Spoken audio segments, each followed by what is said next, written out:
gracias. Muchas gracias a los colegas de antropología por organizar el evento. Yo con mucho gusto estoy aquí participando ya no solamente como académico intelectual, sino como activista también.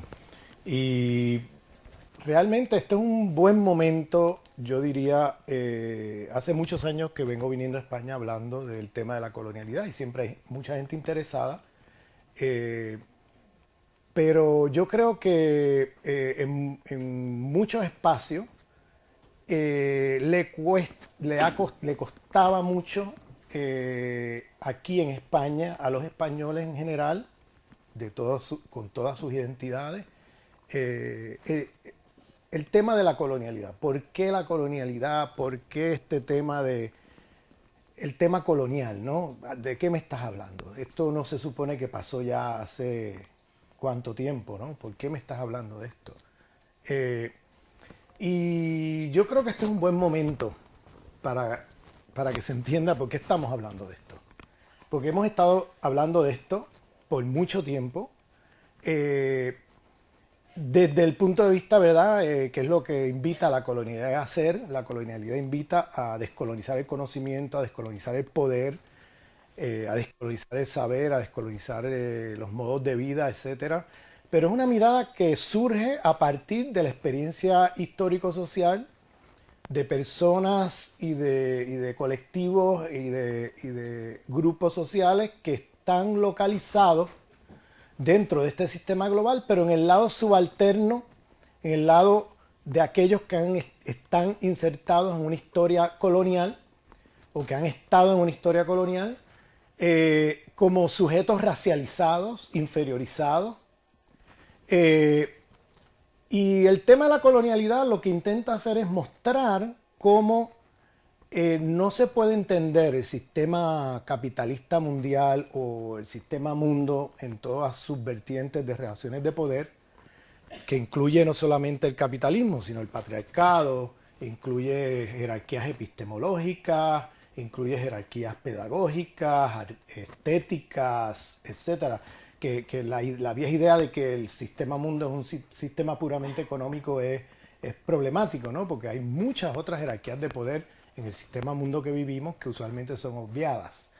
El tema de la colonialidad apunta al hecho de cómo desde 1492 hasta hoy lo que se ha llamado la división internacional del trabajo y la acumulación de capital a escala mundial opera bajo una lógica donde el racismo y la idea de raza es un principio organizador de esa economía política. En las teorizaciones marxistas más tradicionales siempre se pensaba el tema de raza o de género, el sexismo, el racismo, etcétera, como superestructura, ¿no? Como algo derivado de la acumulación de capital. Lo que apunta a la idea de la colonialidad es a decir que la acumulación de capital está ya previamente constituida y organizada bajo ejes de jerarquías de poder que no son solamente económicas, sino que atraviesan las relaciones económicas, como por ejemplo jerarquías etnorraciales globales de superioridad e inferioridad sobre la línea del humano, jerarquías de género, de sexualidad, jerarquías religiosas, se privilegia lo cristiano sobre lo no cristiano. Las espiritualidades no cristianas siempre son subalternizadas, inferiorizadas en relación a lo cristiano, sea protestante o sea católico. Es decir, la colonialidad son jerarquías de poder que nacen de la historia colonial, de la expansión colonial europea al resto del mundo, que requieren de administraciones coloniales para que hayan surgido. Sin el colonialismo no hubiera colonialidad del poder, pero que una vez surgen estas relaciones de poder a escala mundial, ya adquieren una autonomía o semiautonomía de las administraciones coloniales. Es decir, la división internacional del trabajo de centros y periferias, donde el norte global históricamente ha extraído y saqueado riquezas del sur global. donde el sur global provee materia prima barata, donde el sur global provee mano de obra barata y donde la riqueza se acumula en los centros metropolitanos y la pobreza en el resto del mundo. Esas estructuras globales han estado ahí por muchos siglos, que se forman a partir de la expansión colonial de 1492, que comienza con la destrucción de Al-Ándalus, la conquista sobre el territorio que aquí se llama el Reino de Granada, porque es una proyección del cristianismo, en realidad no era un reino, no había reyes ni nada de eso, era un sultanato, era un lugar donde las formas de autoridad política no eran monarquías ni nada de eso, era un sultanato, que era una forma de autoridad política que existía en las civilizaciones, en la civilización islámica en el mundo, en muchas partes. Y la destrucción y la colonización de ese territorio, que termina por conquistarse finalmente el 2 de enero de 1492.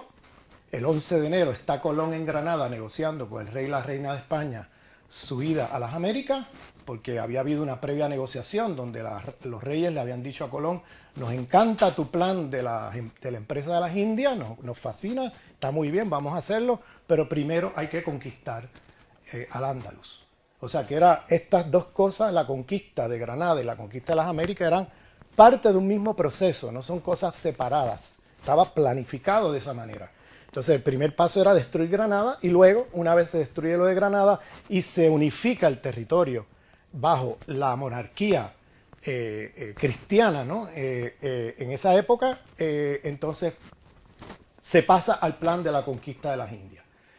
Y el 12 de octubre, el mismo año de 1492, llega Colón a las Américas.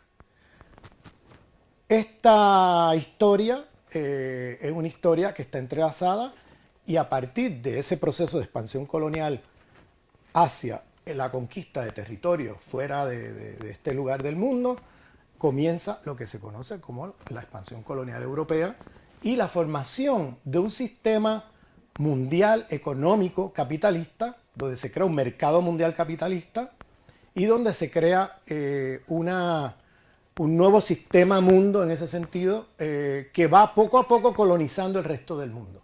Es decir, comenzó con las Américas, pero luego ya todavía en el 16 se conquista unas partes de Asia como las Filipinas, pero luego en el 17, en el 18, el 19 finalmente se va conquistando Asia, África, etc. Ya para fines del 19, principio del 20, este sistema mundo ha destruido todas las otras formas de economía, de autoridad política, de formas de vida, etcétera, y las ha periferializado, las ha convertido en periferias de este sistema mundo centrado en Europa, ¿no?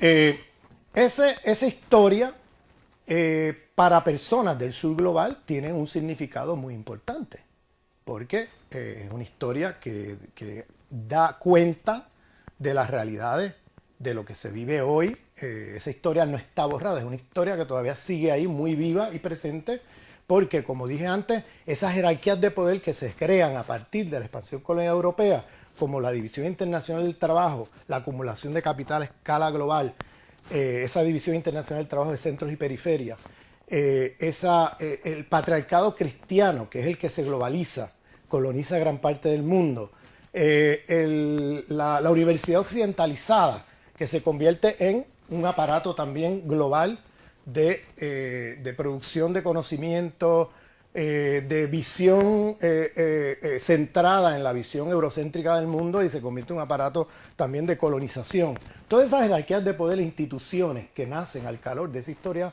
del colonialismo es lo que voy a llamar la colonialidad, que son estas estructuras globales que emergen a partir de esa historia de expansión colonial, de administraciones coloniales. Lo que ocurre es que una vez desaparecen las administraciones coloniales, esas jerarquías de poder no desaparecieron con las administraciones coloniales, sino que quedaron cristalizadas como jerarquías de poder que vienen de esa historia colonial, y a eso es lo que llamamos colonialidad del poder, que son todas esas jerarquías de poder que nacen de esa historia y que no desaparecen junto a la desaparición de las administraciones coloniales, sino que quedan ahí con mucha fuerza y todavía encubiertas, porque como ya no hay administraciones coloniales, pareciera como si la historia colonial hubiera desaparecido. Sin embargo, las estructuras de poder globales que vivimos hoy están fuertemente ancladas en esa historia, porque se formaron a partir de varios siglos de expansión colonial europea, y una vez el colonialismo es destruido a partir de los movimientos anticoloniales y de liberación nacional del tercer mundo, esas estructuras globales no desaparecieron. Y en ese sentido vivimos un mundo donde han desaparecido las administraciones coloniales, pero no se ha descolonizado el mundo. El mundo sigue siendo muy colonial en la medida en que esas estructuras de poder de la historia colonial siguen vivas y presentes hoy. Para mucha gente aquí en España, cuando uno hace esta narrativa, pues es como que, bueno, ¿qué tiene que ver eso conmigo? ¿No? ¿O qué tiene que ver eso con mi historia? ¿O qué tiene que ver con...? Y aquí uno de los puntos centrales que plantea la colonialidad es como la idea de raza y el racismo es un principio organizador de la economía política mundial y la división del trabajo. Porque, ¿qué hace usted? ¿En qué tipo de trabajo usted hace? ¿Y cuánto gana por lo que hace? Está informado fuertemente por la idea de raza. Es decir, usted cómo está clasificado en términos raciales en el mundo informa de manera muy fuerte el tema de qué condiciones de trabajo usted tiene, en qué tipo de trabajo usted está asignado y cuánto va a ganar por lo que hace. Esos son, es un principio organizador de la economía política, no es una superestructura. Y claro, estoy todavía haciendo como un preámbulo, un contexto, ¿no? Para aterrizar aquí, porque creo que esta historia tiene más relevancia para ustedes de la que ustedes creo que pueden imaginar. Yo acabo de venir de Berlín y estuve una semana en Berlín, y lo que allá se dice de la crisis en el sur de Europa es que ustedes son perezosos y corruptos. Esos son los mismos términos que se han usado históricamente para hablar de la pobreza en África, en América Latina y Asia. Y eso es un discurso racista. Eso es un discurso racista. El norte de Europa no los ve a ustedes como parte de Europa. Eso es un cuento que les han hecho creer a ustedes por los últimos 20 años. Pero vayamos a la historia de la península ibérica en el sistema mundo. Si bien la península ibérica comienza este proceso de expansión colonial europea, porque ahí incluye a los portugueses, no solamente España, si bien esa historia, este sistema mundo comienza en 1492 con la península ibérica expandiéndose al resto del mundo y colonizando otras áreas del mundo y racializando poblaciones, esclavizando poblaciones, exterminando poblaciones. Si bien esa historia comienza allí, no olvidemos que ya para el siglo XVII España queda desplazado del centro de este sistema mundo que se crea a partir de 1492 con la Guerra de los 30 años, donde Holanda entra como el nuevo centro del sistema mundo y subalternizan todo el sur de Europa frente al norte de Europa. Es decir, cuando el centro del sistema mundo es desplazado por medio de una guerra de la península ibérica al noroeste de Europa, el sur de Europa quedó subordinado, y no solamente subordinado, subalternizado e inferiorizado frente al noroeste de Europa. Porque todas las categorías de tipo racial y racista que la península ibérica exporta o construye al calor de la historia colonial del siglo XVI, luego viene como un efecto boomerang y se le aplica a la península ibérica, pero ahora por el norte de Europa. El norte de Europa ahora habla de España, Portugal, Italia, Grecia, etcétera, como gente inferiores racialmente al norte de Europa. Y en aquel momento, la manera como se acuñaba esto era a través de un racismo, lo que voy a llamar un racismo sexismo epistemológico, porque se consideraba que el saber del hombre blanco occidental era superior a los saberes de todas las mujeres del mundo, no importa si usted es una mujer occidental o no, ahí ustedes no entraban, y de los pueblos llamados no occidentales.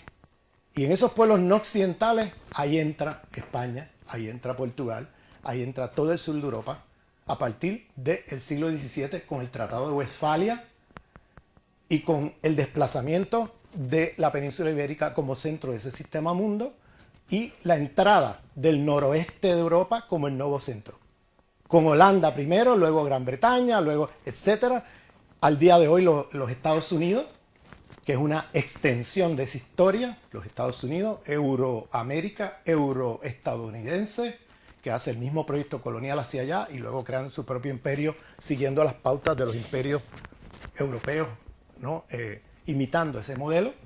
Y hoy día se convirtieron en el nuevo centro de ese sistema mundo, pero a través de los siglos han habido desplazamientos de esos centros, pero se ha quedado en esa construcción del norte y sur de Europa de una manera muy fuerte.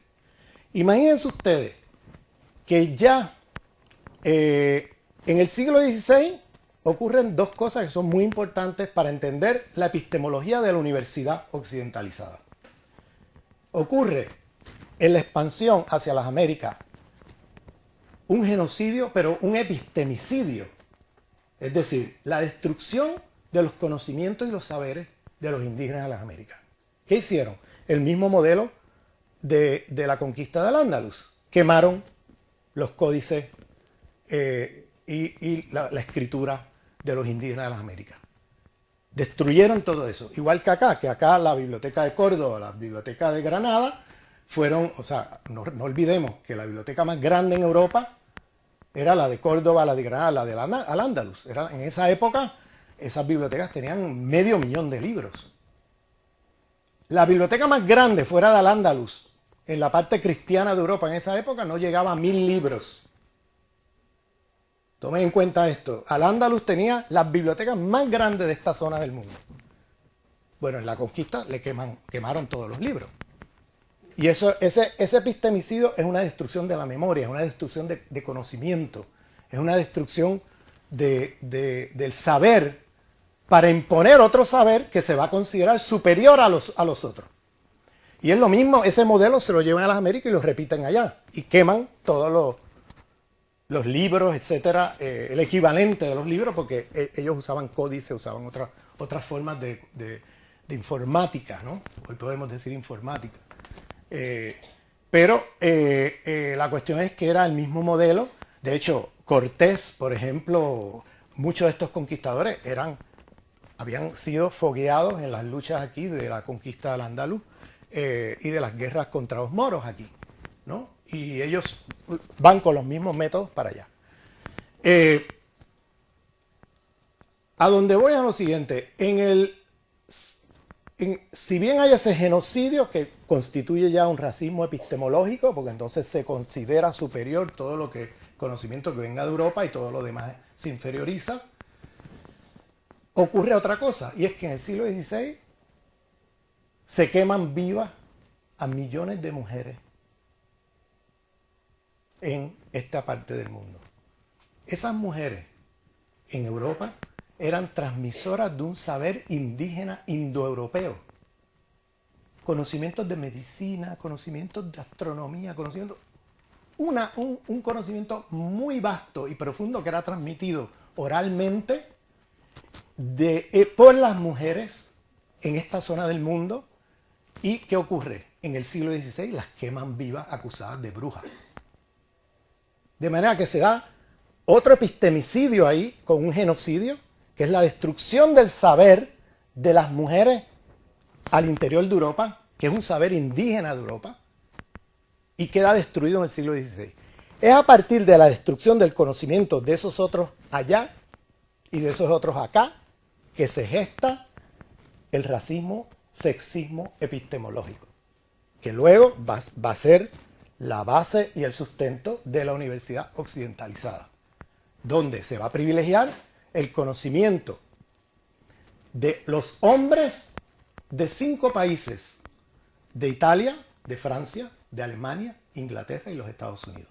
Si usted se va a cualquier disciplina de las humanidades, las ciencias sociales, vaya a cualquier disciplina y mire el canon de pensamiento. Estamos hablando del conocimiento de la experiencia histórico-social de 5 países. Esa es la experiencia histórico-social que va a dar cuenta de la teoría social, teoría crítica, filosofía, etc. Y se va a constituir en el canon de pensamiento de todas las disciplinas de las humanidades y las ciencias sociales.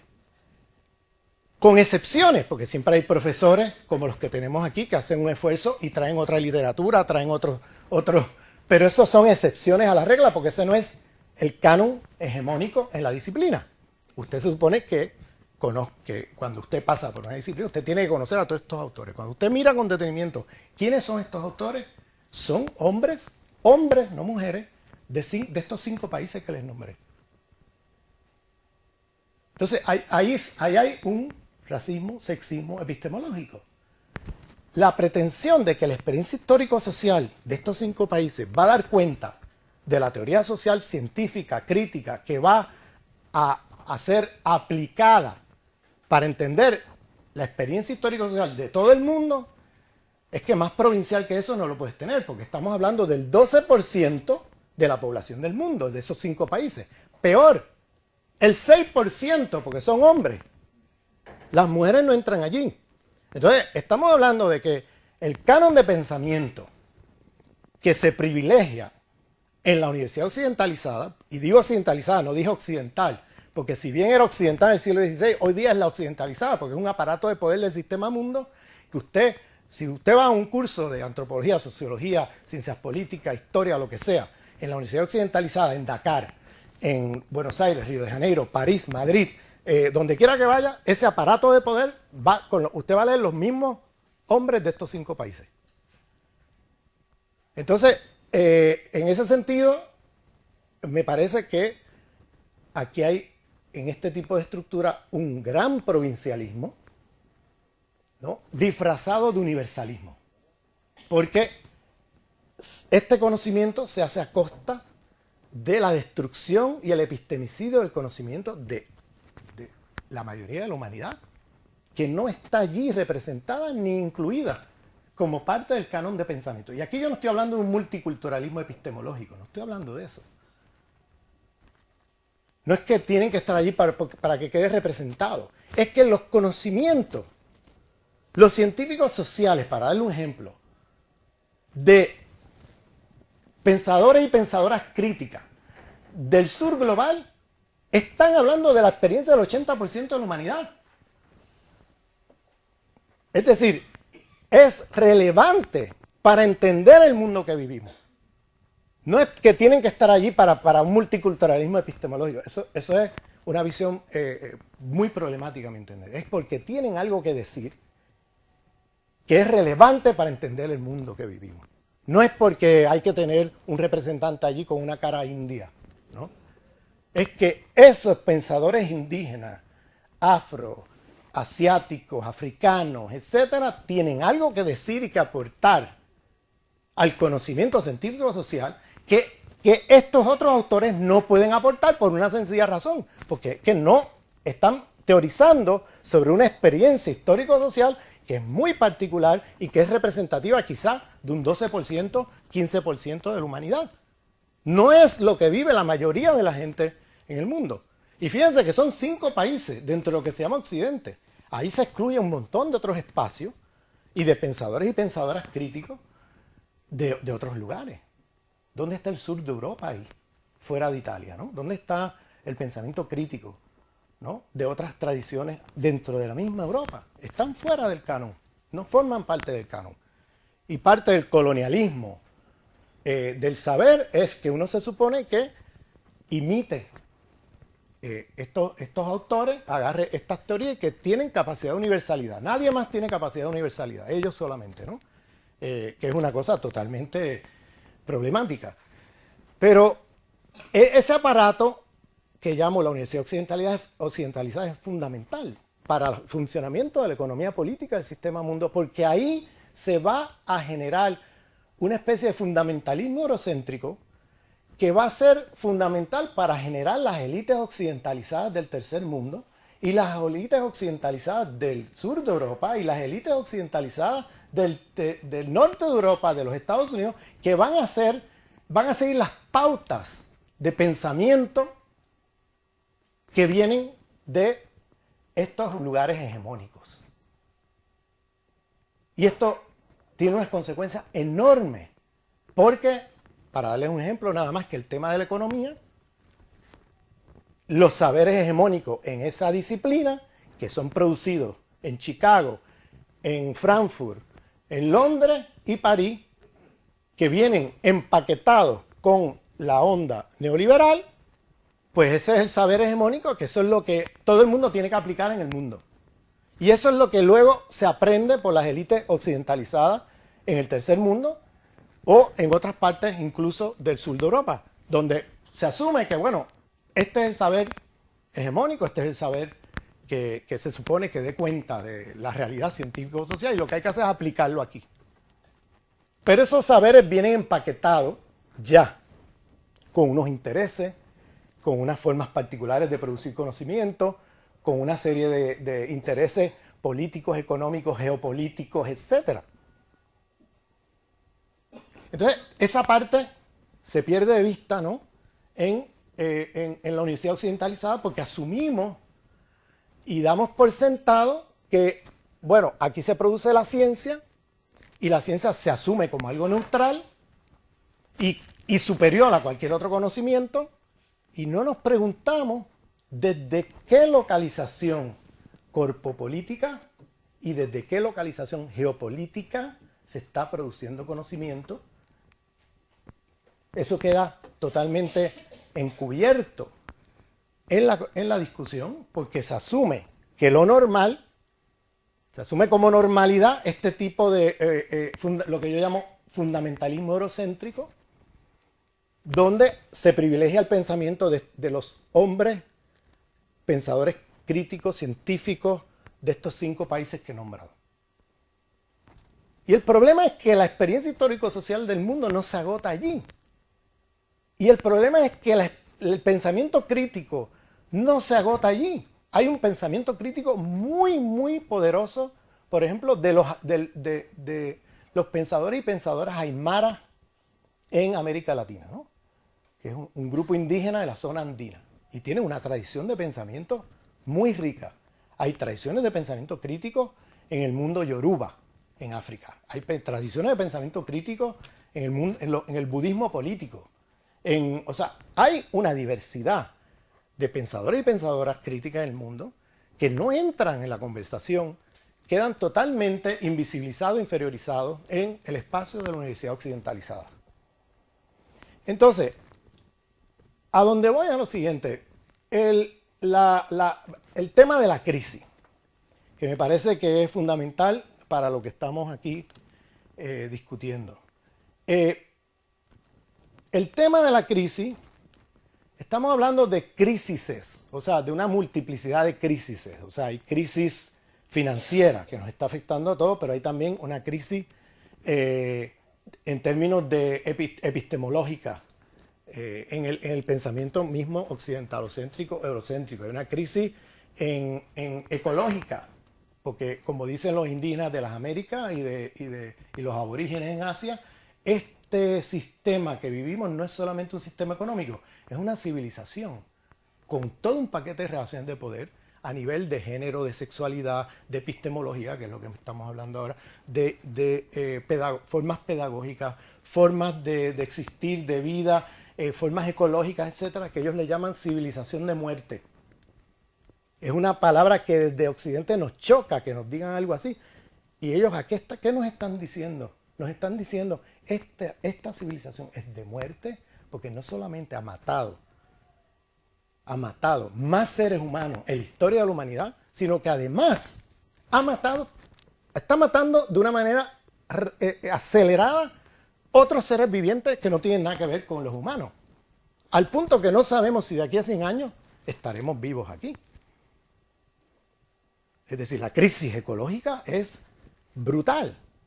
O sea, un sistema que ellos le llaman de muerte.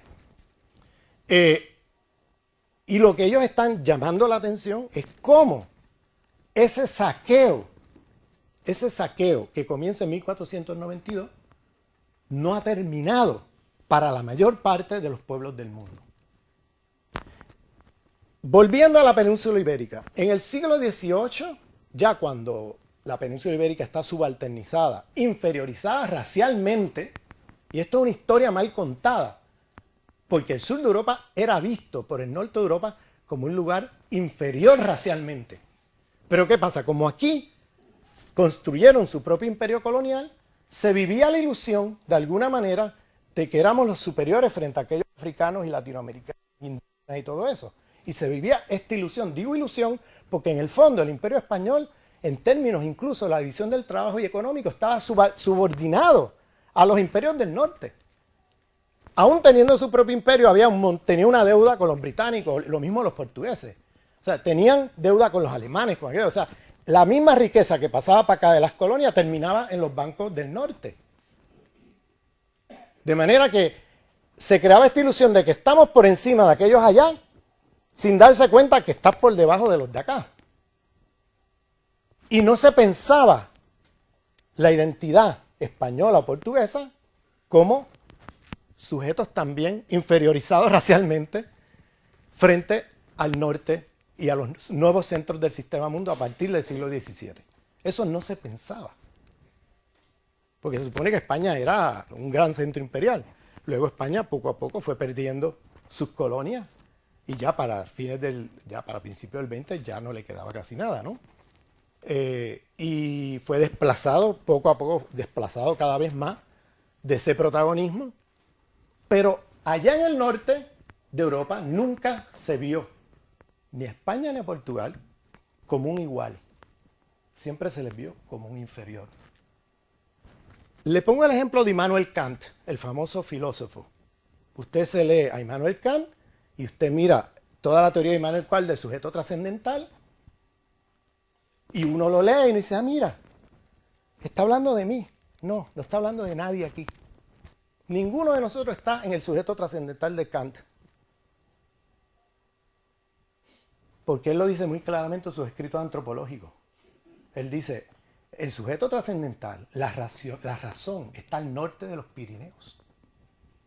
Al sur de los Pirineos es un lugar de irracionalidad, porque están contaminados con cosas africanas, árabes, musulmanas, así lo dice. De manera que muy temprano, cuando la península ibérica es desplazada y el nuevo centro pasa para allá, todas esas categorías raciales frente al negro y al indígena que la península ibérica produce en el siglo XVI se les revierte en contra, ya por el norte de Europa contra el sur de Europa. Y eso fue así hasta hace poco, hasta que vino la ilusión de estos últimos 20-25 años de la Unión Europea, que de momento la gente aquí dijeron, somos europeos, pero nunca me habían dicho eso. Porque aquí nadie, ni sus abuelos, y de algunos de ustedes sus padres, nunca se pensaban como europeos. Eso es una identidad que se inventa después, y es una identidad reciente, para hacerles creer que ustedes de alguna manera están en un estatus superior. Pero allá arriba, en el norte de Europa, nunca se les vio a ustedes como un igual. Siempre se les vio a ustedes como un inferior. Y eso ahora está saliendo nuevamente con fuerza. Ahora eso está revelándose con una fuerza enorme. Se acabó la ilusión de que somos europeos y de que somos no sé qué. Y por eso cuando Rajoy va para allá y dice, no somos Uganda. Porque él va allá y claro, se da cuenta que lo tratan como un ugandés. Pero en su visión racista del mundo, en lugar de decir, oye, no puedes venir a racializar ni a los africanos ni a nosotros. Él dice, no, no somos Uganda. Uganda sí, allá puedes hacer todo este saqueo que has hecho. Eso lo puedes hacer allá, pero aquí no. Somos europeos, somos iguales a ti. ¿Cómo es que lo mira la Merkel? ¿Cómo es que lo miran los alemanes? Yo acabo de venir de Berlín. Y allí lo que se dice en la prensa todos los días, y no solamente en la prensa, por la calle, lo que tú oyes de los alemanes, trabajadores, ni siquiera ya solamente las élites, de que esto es un lugar de perezosos y de corruptos. Entonces, aquí hay dos opciones.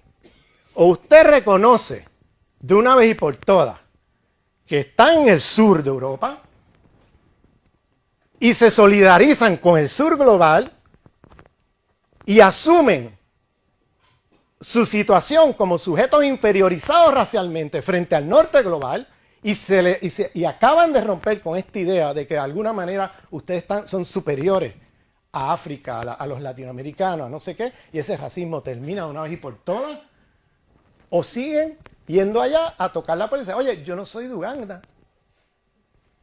A mí me tienes que tratar de otra manera porque yo no soy de Uganda. Y mira el éxito que ha tenido Mariano Rajoy en eso.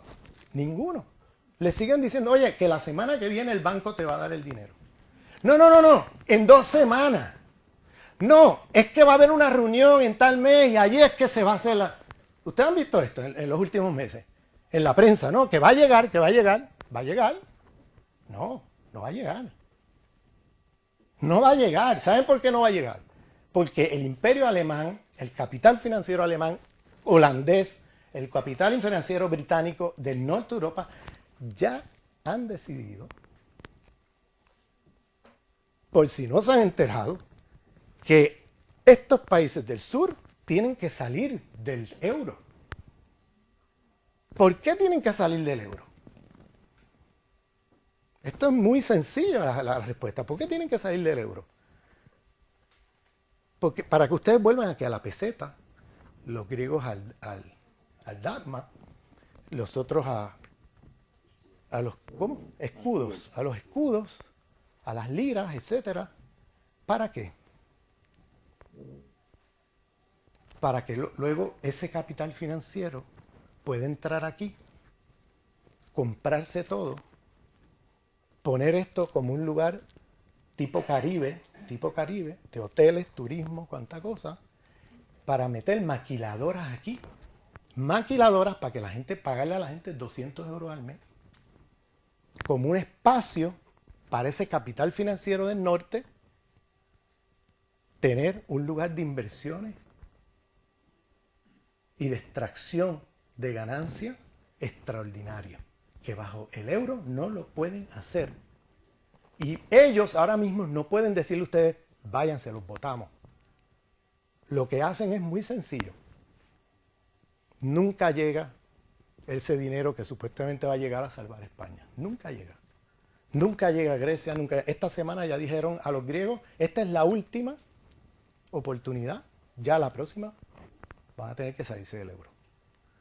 Y claro, ellos no van a decir, los votamos, están fuera, ellos no van a hacer eso. Ellos van a ahorcarlos a ustedes así, al punto que ustedes digan, espérate, ya no puedo más, me salgo. Te sales, vuelves a la peseta, y ahí vienen los alemanes, los franceses, todo ese norte europeo, ese capital financiero, y transforma esto en una gran maquiladora, como hacen en el resto del tercer mundo, y como hicieron aquí por décadas durante el franquismo,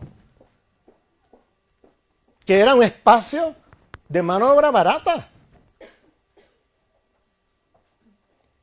Y lo mismo en Grecia, era un lugar de turismo de los alemanes allí, hacer turismo, pero eso vuelve con fuerza. ¿Y qué pasa?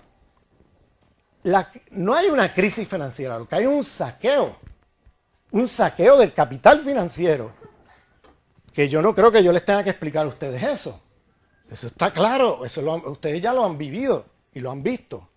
¿Cómo es posible que este capital financiero, que se haya robado billones y billones y billones, luego vienen a los estados a pedirle que le sigan subsidiando y que le corten todo lo que puedan al pueblo, ¿no? Entonces, no hay dinero.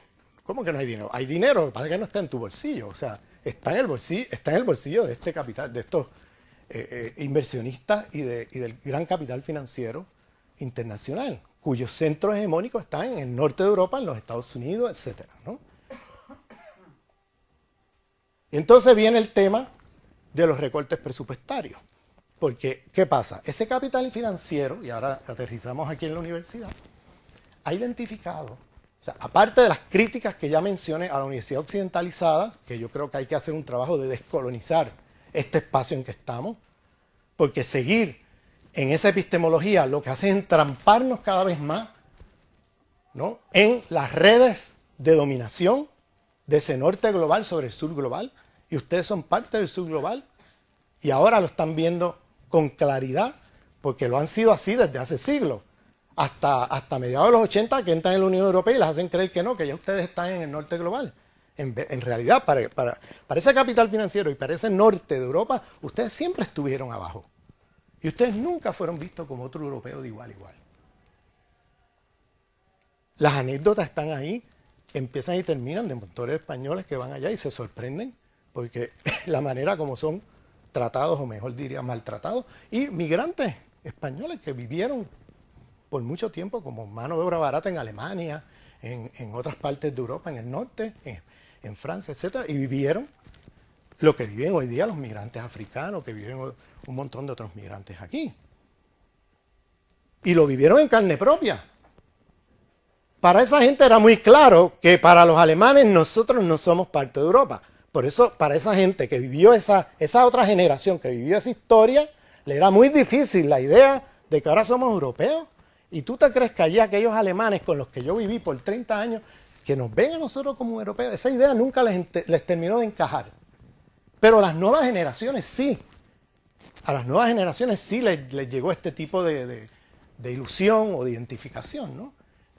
Que duró 20 años, 25 años y está terminado. Ahora ustedes vuelven a donde estaban y donde han estado hasta ahora, que es un espacio subordinado al gran capital financiero del norte y donde ahí se entrelaza. Por eso es la importancia del concepto de colonialidad. Tienen que entender que la colonialidad es esa articulación entre la jerarquía no racial como un principio organizador de la propia economía política y de la acumulación de capital. Es decir, cómo se produce la riqueza y cómo se va a distribuir va a estar informado por esta jerarquía y esta clasificación de la población del mundo entre los superiores y los inferiores. Y si ustedes estaban en posición de superior frente a aquellos de allá del sur, ustedes siempre estuvieron en posición de inferior frente a estos del norte. Pero eso quedaba un poco opacado por su relación frente a ese sur global. Pero yo creo que ahora se está viendo con más claridad por qué es que nosotros desde el sur global estamos machacando con esto de la colonialidad. Porque el problema es que la explotación del capital financiero no se da en términos puramente de clase. Se da en términos de articulación de unas relaciones de poder que informan cómo es que se va a dar la explotación de clase. Y con quiénes es que se permite ciertos excesos de superexplotación y con quiénes no. Eso está informado por la idea de raza. Y eso no está ausente de lo que ustedes están viviendo hoy. Hace unos años atrás yo venía a hablar de estas cosas y muchos españoles me miraban como, ¿de qué me habla este? Si el colonialismo pasó. Eso ya no existe, eso fue en el siglo XIX. Además nosotros somos europeos, nosotros no estamos en esa posición que tú mencionas. Bueno, quizás algunos africanos ilegales que andan por ahí. Yo creo que ahora este tipo de planteamiento queda más claro. Y entonces, todo el tema de la privatización de la universidad es parte del saqueo. Ya muchas cosas que están pasando aquí las vivimos ya en América Latina hace 30 años. Las vivimos en África, las vivimos en el sur global, que ahora están llegando aquí con fuerza, pero esas cosas ya las vivimos en otras partes del mundo. Ustedes eran un sur privilegiado que les llegó más tarde, pero ustedes son sur. No se equivoquen. No se crean el cuento. Y les llegó la hora. Pero eso ya nos llegó a nosotros hace mucho tiempo. Este saqueo neoliberal del capital financiero, eso nos llegó hace rato. En los años 80 fue un saqueo y un desmantelamiento de riqueza de sur a norte extraordinario. ¿Qué es lo que estamos viendo hoy aquí en el sur de Europa? Y parte del paquete era la privatización de todo. ¿Qué es la privatización? La privatización no es otra cosa que agarrar dinero, la apropiación del fisco del fisco, me refiero a los impuestos que pagan los ciudadanos por el capital financiero internacional. Eso es lo que se llama, eso es realmente la privatización. Es cómo pasar la riqueza que viene vía los impuestos que se recaudan en los estados nacionales a manos de corporaciones privadas. Y hace rato que en los informes del UNESCO y en otros informes se habla de cómo el capital financiero y las transnacionales han identificado que una de las áreas de inversión más importante para el siglo XXI es la educación superior. Han identificado esa área como una de las áreas de gran riqueza para el capital financiero y las transnacionales. En América Latina hoy, hace ya rato, que este proceso de privatización de universidades y todo eso comenzó con fuerza, y estamos hablando de un negocio extraordinario de miles de millones de euros, de miles de millones de euros. A través de la educación, ¿cómo es que opera? Transferir riqueza del Estado a las corporaciones. ¿Me sigue? Entonces, la educación se convierte en ese espacio que ahora el Ministerio de Educación va a transferir el dinero que recaudan del fisco y que termina en manos del Ministerio de Educación, ahora pasa a las compañías que ahora controlan y privatizan la educación. Por varias vías. Está el mecanismo de los subcontratos, subcontratar los servicios y subcontratar muchas de las operaciones de la universidad pública. Desde eso hasta ya la venta descarada de espacios de universidades públicas. Entonces, de lo que estamos hablando es de esto que se está viviendo en la universidad, de recortes presupuestarios, de que hay crisis, no hay dinero, hay que recortar aquí en la educación. Hay dinero, hay dinero. El problema es que no está en el bolsillo del pueblo, el dinero está en el bolsillo de unos cuantos banqueros, unos cuantos corporaciones y capital financiero internacional, que son los que han saqueado y se están metiendo al bolsillo en miles de millones. Esto es un saqueo de miles de millones. Esto es corrupción organizada, aceptada, legalizada, de saqueo de miles de millones, pero eso no se le llama corrupción. La palabra corrupción allí no aplica, ¿no?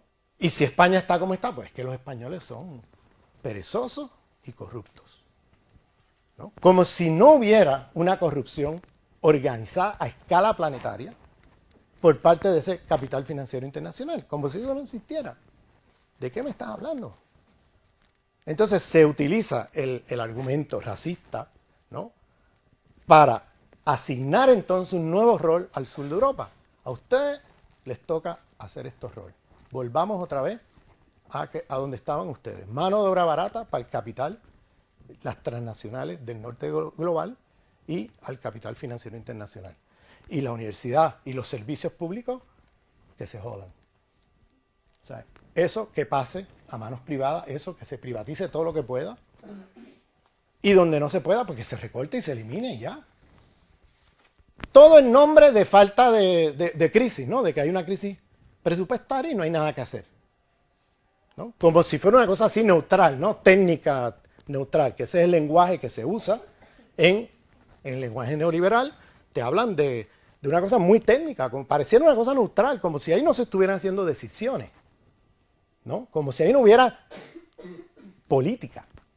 Es como si ahí hubiera, bueno, una especie de análisis tecnocrático de que la fórmula matemática económica me dio esto y estos son los resultados, esto es lo que hay que hacer, como una cosa de neutralidad, como si no hubieran hecho decisiones políticas, apolítico, ¿no?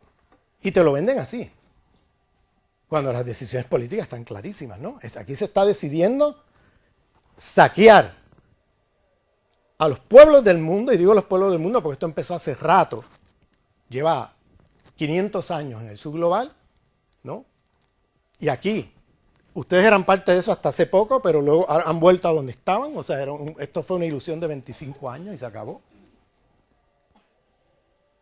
Y de lo que estamos hablando es de un saqueo Y el neoliberalismo no es otra cosa que una fórmula desarrollada en términos tecnocráticos para tratar de encubrir el colonialismo y la colonialidad rampante detrás de todas esas políticas. Porque detrás de todas esas políticas, en el fondo lo que está es, para los pueblos, encima de la línea del humano, aquí, esto sí. Para el resto que están considerados debajo de la línea del humano, pues maquiladora, ¿no? Y eso de ir allí a tocar la puerta, por favor, no me trates como Uganda. Eso es, o sea, o sea, tienes que, o sea, ¿qué tipo de subjetividad hay ahí, ¿no? De ir allí a tocar la puerta y decir, yo no soy Uganda. O sea, en otras palabras, Uganda sí, que se jodan. Yo no, ¿no? O sea, eso es una visión totalmente racista, ¿no? Pero, ¿qué resultado tiene eso? Cuando le tocas a un alemán y le dices, oye, que yo no soy Uganda, yo estoy en España. Y allá te miran como Uganda. O sea, ¿qué me estás diciendo? ¿Cómo que no eres Uganda? Si ustedes son corruptos y perezosos como en Uganda, ¿cómo que no eres Uganda? Esa estrategia no va a ningún sitio. Mientras ustedes sigan tocando la puerta allí diciendo, no, si yo soy parte de ustedes no van a ningún sitio. Porque para ellos ustedes no son parte de ellos. No lo han sido por siglos ni lo van a hacer en este siglo. Y lo que viene, todavía no han tocado fondo, porque lo que viene es peor en los próximos años. Y lo que viene es la transformación del sur de Europa en una gran maquiladora. Lo que es México para Estados Unidos, es lo que ellos quieren hacer con el sur de Europa para el norte de Europa. Una gran maquiladora, un lugar de mano de obra barata, y para eso no pueden estar en la zona del euro. Tienen que volver a la peseta. De manera que el saqueo en la universidad pública es parte del saqueo más grande que está operando a nivel de toda la sociedad y a nivel transnacional. Bueno, yo paro aquí para abrir la discusión. El tema de la reforma en el siglo XVI, ¿no? Y el tema de la religión. Eso es una de las estructuras global del sistema mundo de superioridad e inferioridad sobre la línea del humano. Todos aquellos pueblos que no tengan religión cristiana son vistos como pueblos inferiores a los cristianos. Pero ¿qué pasa? Al interior de Europa pues está la diferencia entre el protestante y el católico, ¿no? Esa diferencia en relación a los pueblos, a la colonización en el sur, no era tan importante, porque ambos venían a colonizar con cristiandad, sea la protestante, sea la católica, pero venían, el proyecto colonial holandés, español o portugués o alemán, pues unos venían con protestantismo, otros venían, pero era el mismo proceso. Pero al interior de Europa sí que eso tuvo significado, porque al interior de Europa sí, el norte de Europa luego construye una narrativa de la ética del trabajo, de que los protestantes son los que de verdad trabajan, que los demás son perezosos, y ahí toda esa narrativa entra dentro de esta historia en la cual la península ibérica queda desplazada, el nuevo centro pasa al norte de Europa, y las narrativas racistas que comienzan con la península ibérica colonizando las Américas se revierte contra la península ibérica. Y ahora los españoles, portugueses, etcétera, aparecen como inferiores racialmente frente a ese noroeste europeo. Y una de las narrativas fuertes ahí es el tema de lo protestante frente a lo católico. Y ahí una de las cosas que se privilegian es, aquí sí hay capitalismo y aquí sí hay modernidad, porque aquí hay ética del trabajo. Los católicos no tienen ética del trabajo, son perezosos. Y ahí se construye esa narrativa a partir del tema de la diferencia religiosa, que fue muy importante y todavía al día de hoy. Porque eso que dicen ahora de que ustedes son perezosos y corruptos, eso es una narrativa muy vieja que viene de esa historia de la reforma y contrarreforma y cómo se construye desde el norte protestante al católico del sur y todo eso. Que hoy se ha secularizado, porque ya el discurso no viene vía un discurso protestante, ¿entiendes? Está secularizado. Pero es la misma narrativa que comienza como protestante y se seculariza, pero continúa al día de hoy. La R y la E, ¿saben de lo que les hablo, no? No. La reconquista. Mientras ustedes siguen creyéndose que en el siglo XV hubo re-conquista, es que no van a salirse del racismo antimoro, no van a salirse del racismo antiafricano, anti todo. Porque el cuento de la R y la E, mientras ustedes lo tengan aquí metido en su cerebro, es que no se van a salir de ese esquema. Parte de la descolonización es la descolonización de la subjetividad y de la identidad. Mientras lo español se siga construyendo desde la R y la E, estamos jodidos. Porque lo que hubo en el siglo XV no fue reconquista, fue una conquista. La idea de la re, esa RE ahí, es un gran invento para justificar la destrucción de otra forma de autoridad política que existía en este territorio, ¿no? Y que para poder justificar movilizar gente para allá había que construir una narrativa histórica de la R y la E allí. La idea de que España fue conquistada en el siglo VIII por una invasión de moros, ¿no? Esta idea, eso es un gran invento. Y ahí están los trabajos de González Ferrín, español, de aquí, historiador. Ahí están los trabajos de Olagüe, el libro de Olagüe de los años 50, mostrando cómo aquí no hubo conquista musulmana. Eso es un gran invento de la monarquía católica en la época. Aquí primero no existía España en el siglo VIII. Aquí no existía eso, aquí habían pueblos ibéricos. Aquí el castellano era el dialecto de una zona así pequeñita de España. O de Hispania, ¿no? Como le llamaban los romanos. Aquí lo que se hablaba eran lenguas indígenas diversas en diferentes partes de este territorio. Y los pueblos ibéricos, que eran pueblos indígenas, que llevaban aquí miles de años viviendo y no sé qué, con sus propias espiritualidades y sus propias... ¿Y qué había aquí en el siglo VIII? ¿Y qué había aquí en el siglo VIII? Bueno, las élites visigodas con el obispado del Vaticano, que eran las élites dominantes que tenían a los pueblos ibéricos estrangulados. Entonces, ¿qué pasó? Todo eso está documentado por historiadores españoles. Oye, eso lo aprendí yo de los historiadores españoles críticos, ¿no?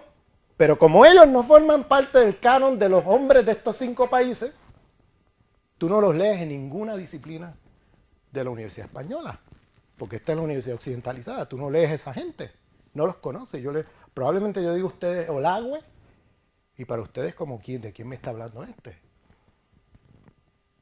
Él escribió un libro muy importante, se llama La Revolución Islámica en Occidente, que pone en cuestión de una manera radical toda la R y la E, todo el cuento de la R y la E. Y lo hizo en los años 50.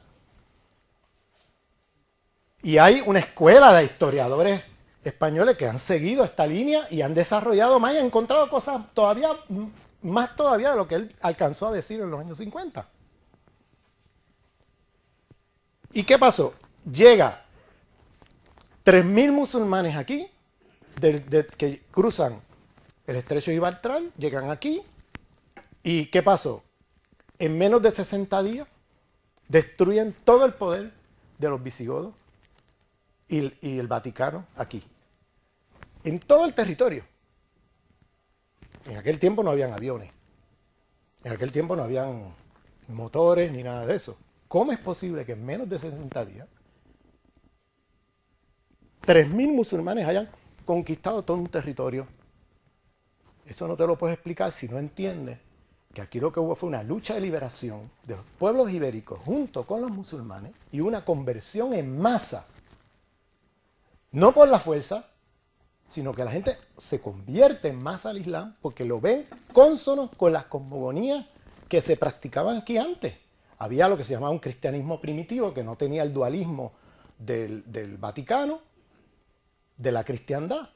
Y había también cosmogonías propias de aquí, de pueblos indígenas de esta zona, que estaban más cercanos a la noción del tawhid del Islam, de la unicidad, el principio de unicidad. Y claro, se identificaron rápidamente, se unieron todos y destruyeron el poder en menos de 60 días. Tú llamarle eso una conquista es muy problemático, porque no te puedes explicar. Si fuera una conquista hubieran tardado unos cuantos años, ¿no? Pero, ¿qué pasó? Que en menos de 60 días de momento todo esto se cayó. Oye, aquí pasó otra cosa. Y esa otra cosa que pasó fue que hubo montones de pueblos en este territorio que se unieron y se fueron contra las élites dominantes de este territorio.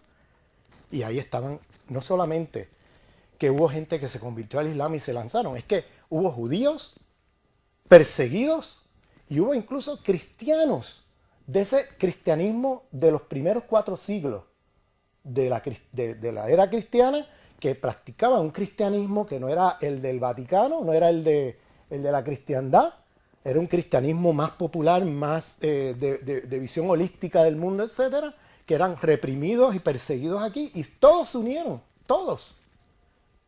Por eso es que cuando miran el poder, la autoridad política en el Andaluz, si ustedes se fijan, había judíos, se practicaba sinagoga, habían cristianos, había un reconocimiento a la diversidad espiritual, y no había en ese sentido lo que luego la monarquía impone, que es la católica, que impone una identidad, una religión, un Estado.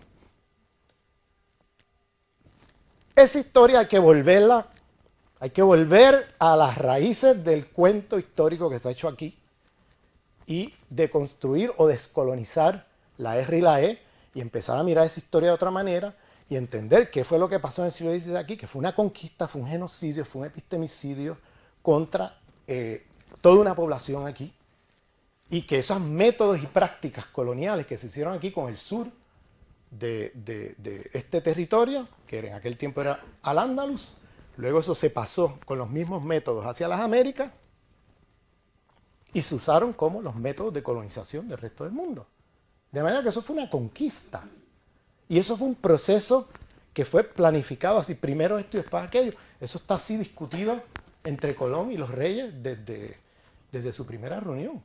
Y le dijeron a Colón, tú espera. Y Colón estaba en las afueras de Granada, esperando la caída de Granada para luego ir allí y decir, mira, bueno, ya. Y él llegó 10 días después. Él llegó allí el 11 de enero, o sea, 9 días después del 2 de enero de la caída. Y llega y ahí mismo le dan todo el dinero, o sea, le dieron todos los permisos, la autorización, y de ahí el resto es historia, ¿no? Y claro, es bien importante para ustedes que están viviendo hoy la colonialidad del poder como sujetos coloniales aquí en Europa, empezar a cuestionarse esa historia imperial colonial de su propia, de su propia identidad, subjetividad y de esta historia aquí. Es bien importante para que hayan rupturas importantes, ¿no? Para que en el proceso de ustedes asumirse como sujetos coloniales aquí, entiendan también que hubo un momento en la historia donde ustedes estaban del otro lado y donde hay unas narrativas históricas que se han construido para hacerles creer a ustedes que después de todo los bárbaros son estos, los musulmanes, aquellos, los otros. ¿Por qué? Porque la de la reconquista es una manera de hacer inocente el poder y la conquista de la monarquía católica en este territorio, porque claro, si tú fuiste conquistado, tú lo que estás es liberándote de la conquista, ¿no? Y por eso lo de la reconquista es para hacerte ver que, en el fondo, de lo que se trata es que es una guerra defensiva, cuando realmente eso nada que ver, era una conquista. Eso es lo que pasó aquí, una conquista. Y donde quiera que iban imponían una identidad, una religión, un Estado. Y cualquier cosa que fuera distinta, o lo expulsaban del territorio, o lo aniquilaban físicamente, ¿no? Y por eso es que en la conquista de Granada en 1492 se pactó, porque los judíos tenían derechos dentro del poder político de Al-Ándalus y pactaron por los derechos de los judíos. Eso es bien interesante. Están siendo conquistados, están siendo derrotados y todavía están pactando para que los judíos tengan derechos, para que no se los carguen. Y eso son parte de las capitulaciones, que las violaron en menos de un mes. Porque ya en febrero o marzo ya expulsan a los judíos de aquí. En el mismo año, 1492, se lo cargaron. Pero los musulmanes que negociaron las capitulaciones pusieron allí de que a los judíos se les respetara. No solamente a los moros, a los musulmanes de aquí, sino también a los judíos. Pusieron eso en la negociación, en el pacto. Y eso se violó en menos ¿no? Y ahora, durante siglos, los judíos fueron un pueblo perseguido aquí en Europa, ¿no? Y que ¿a dónde se iban los judíos? Se iban a los territorios musulmanes, que era donde los judíos tenían derecho, eran reconocidos, etc. Para allá era que se iban y escapaban. Luego, hoy día nos hacen una historia increíble. Los orientalistas sionistas de Israel y los orientalistas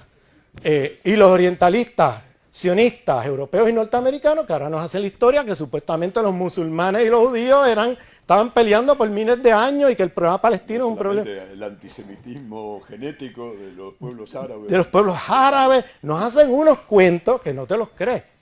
Cuando sabemos, cualquier persona que sepa ABC de historia, sabe que la persecución de los judíos era de la cristiandad europea y que se iban a los territorios musulmanes escapando de aquí, de los pogroms y de los asesinatos, porque allá, en el mundo musulmán, en la autoridad política musulmana, tenían derechos, tenían sus sinagogas, tenían todo reconocido. ¿Y a dónde se iban? Se iban para allá. Ahora nos hacen el cuento que no, que son enemigos eternos, que el problema palestino es un problema entre Palestina e Israel, de gente que se odian hace miles de años. Eso es un gran cuento, otra vez, occidentalicéntrico, eurocéntrico. Porque ese conflicto en Israel es un conflicto racial colonial, que lo que hicieron fue exportar el problema que tenían los europeos con los judíos, mandarlos ahora para allá, ¿no? a servir de carne de cañón para colonizar ese territorio y colonizar al pueblo palestino, expropiarle territorio y practicar la misma práctica colonial que se hizo en las Américas, ¿no? Expulsando a los indígenas de sus tierras, ¿no? Y conquistando el territorio, repoblándolo con poblaciones que se traían desde acá, ¿no? Y eso es el mismo modelo que se llama colonialismo de asentamiento o de población. En inglés, settled colonialism, que es lo que se practica en Palestina hoy. La conciencia de clase no es suficiente. Porque si tienes conciencia de clase y no tienes conciencia de el racismo, el occidentalcentrismo, el patriarcado y todas estas otras cosas, vas a repetir los mismos problemas otra vez. ¿Entiendes? Entonces tienes que tener una conciencia en ese sentido más amplia. Por ejemplo, yo no creo que hay una solución. Una solución, yo no creo, eso es como volver otra vez al socialismo del siglo XX, donde ese universalismo, donde otra vez un epistem eurocéntrico, pero ahora de izquierda, diciendo cuál es la solución con letra mayúscula. O sea, no hay la solución, hay soluciones en plural. Y las soluciones que los zapatistas encuentran en el sur de Chiapas a los mismos problemas que todos estamos enfrentando van a ser muy distintas a los que encuentran la gente en el sur del Líbano o la gente que en la India en otros lados, o aquí. No podemos pensar que va a haber una solución, va a haber soluciones en plural porque hay diferentes historias locales, coloniales, imperiales muy diversas, a pesar de que todos estamos sometidos al mismo sistema capitalista, que yo rehúso llamarle capitalista, yo llamo capitalista patriarcal, occidentalcéntrico, cristianocéntrico, así de un sistema mundo capitalista patriarcal, occidentalocéntrico, cristianocéntrico, moderno colonial. ¿Por qué moderno colonial? Para que no te confunda de que no somos modernos y hay que modernizarse, y modernizarse es imitar a los alemanes, a los británicos. Nosotros nos hemos quedado retrasados en la modernidad y no sé qué. No, la modernidad siempre fue colonial, siempre fue sometiendo a otros. Ese cuento de la modernidad, ese es otro cuento. Y estamos todo el tiempo buscando cómo hacernos modernos. ¿Modernos de qué? La modernidad se ha hecho con el saqueo del resto del mundo. Entonces, ese cuento, por eso hablo de modernidad colonial como dos caras de la misma moneda, ¿entiendes? Y por eso uso una frase larga a riesgo de sonar ridículo, que seguir hablando del sistema capitalista. el capitalismo global, el sistema mundo capitalista, porque el momento que dices capitalista, en nuestro sentido común, remite a que es un problema puramente económico. Y que si resuelve el problema económico, resuelve lo demás.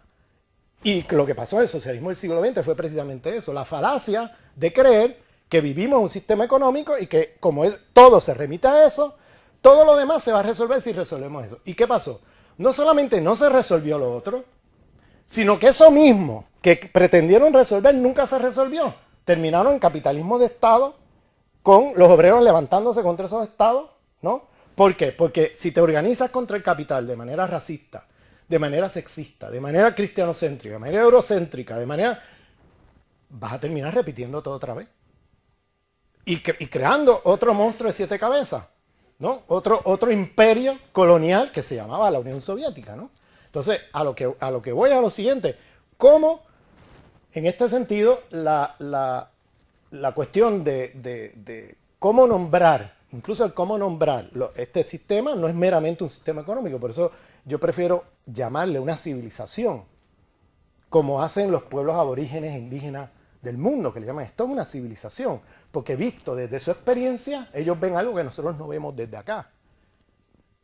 En mis debates con Wallenstein y con Arrighi y todo ese grupo del sistema mundo, que tienen aportaciones muy importantes, tampoco somos fundamentalistas antieuropeos, hay cosas importantes en esos epistemes que hay que incorporar, pero no podemos seguir pensando que eso es lo único que existe en el mundo y que eso es la epistemología superior. Eso es todo lo que estoy diciendo, que tenemos que incorporar, como dice Boaventura de Sosa Santo, hacer ecología de saberes, ¿no? Que no puede ser centrada en uno solo, tiene que ser ecología, diálogos interepistémicos, que nos permita ver la experiencia histórico-social diversa del mundo. De lo contrario, botamos a la basura la experiencia histórico-social de un montón de pueblos del mundo, ¿no? Entonces, y terminamos en saberes provinciales. Entonces, por eso es que lo de la conciencia de clase no es suficiente, porque tienes que... El sistema opera a través de otros ejes, como nada más que lo que hemos discutido aquí, el eje de tipo etnorracial, ¿no? Como la jerarquía de clase está ya constituida por ese eje etnorracial, ¿entiendes? Y cómo se asigna roles a diferentes pueblos del mundo de acuerdo a esa jerarquía, esa clasificación racial en relación a la acumulación de capital, ¿entiendes? Y como ustedes no son parte de los que están allá arriba en la jerarquía racial y son vistos entonces como fuera de lo europeo, entonces a ustedes se les asigna otro tipo de inserción en la división del trabajo internacional. Ustedes no se supone que estén recibiendo tantas ayudas del norte de Europa, ustedes son perezosos y eso fue un accidente de 20 años. Ahora se supone que ustedes vuelvan donde estaban, a hacer mano de obra barata, a trabajar duro, etcétera, ¿no? Y entonces por eso la conciencia de clase es importante, pero no es suficiente. Tienes que tener también una conciencia del sexismo, una conciencia del racismo, una conciencia de todas estas otras formas de exclusión a través de la cual la propia acumulación de capital opera.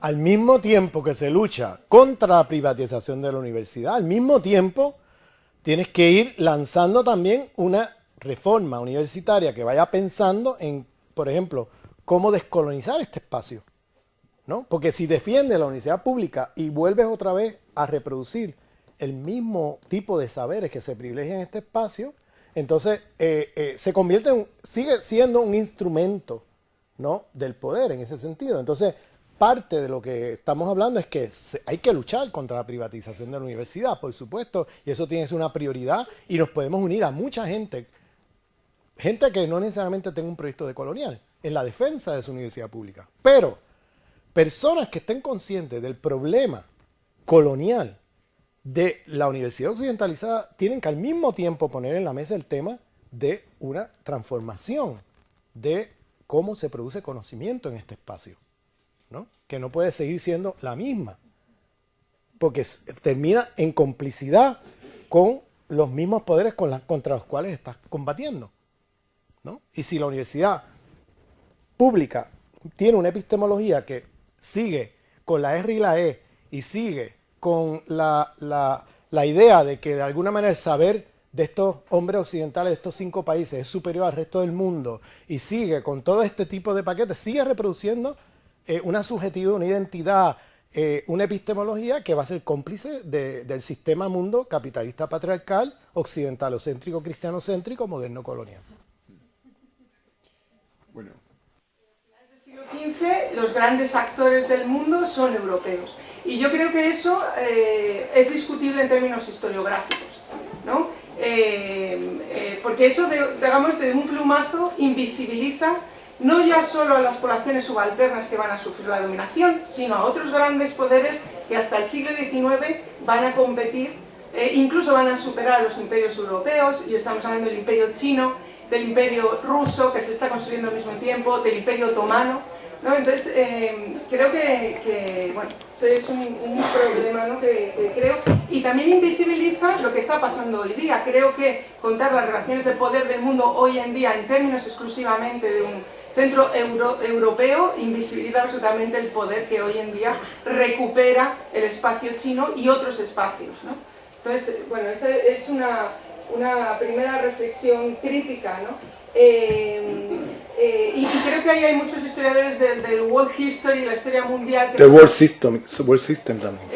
Que están participando, ¿no? Y los primeros historiadores africanos en los años 50 van a reivindicar, no somos subalternos, sino nosotros tenemos una historia también, y una historia de poder y dominación también, ¿no? Digamos que invisibilizar el poder y la dominación que otros han ejercido y siguen ejerciendo, yo creo que es eurocéntrico.